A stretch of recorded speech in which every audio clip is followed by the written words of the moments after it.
Russian ships, tanks and troops on the move to Ukraine as peace talks stall.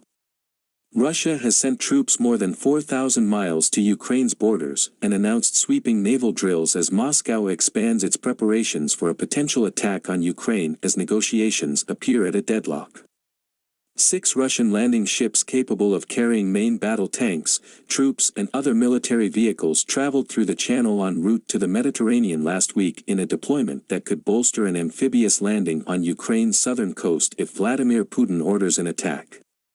Ukraine's military intelligence has claimed that Russia is hiring mercenaries and supplying its proxy forces in the Donetsk and Luhansk regions with fuel, tanks and self-propelled artillery in preparation for a potential upsurge in fighting.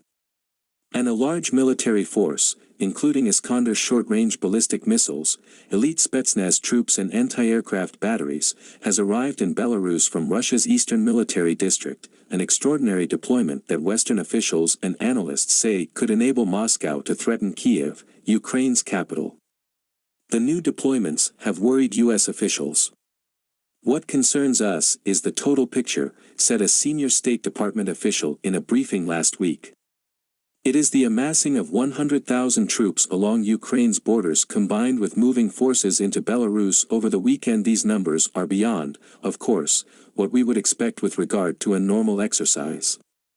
The new forces in Belarus, the official added, represent an increased capability for Russia to launch this attack, increased opportunity, increased avenues, increased routes. The U.S. President, Joe Biden, last week said that Putin himself may not know what he plans to do. But the results are either reckless brinkmanship or preparations for a large-scale military operation.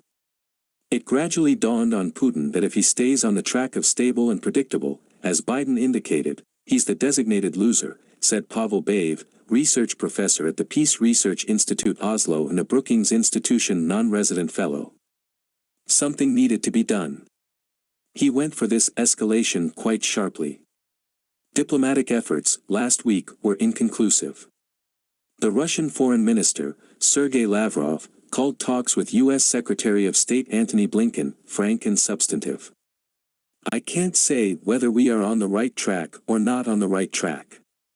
We'll understand that when we receive an American response on paper to all items of our proposals," Lavrov told reporters in Geneva. Russia appears to be finalizing its preparations for a strike on Ukraine.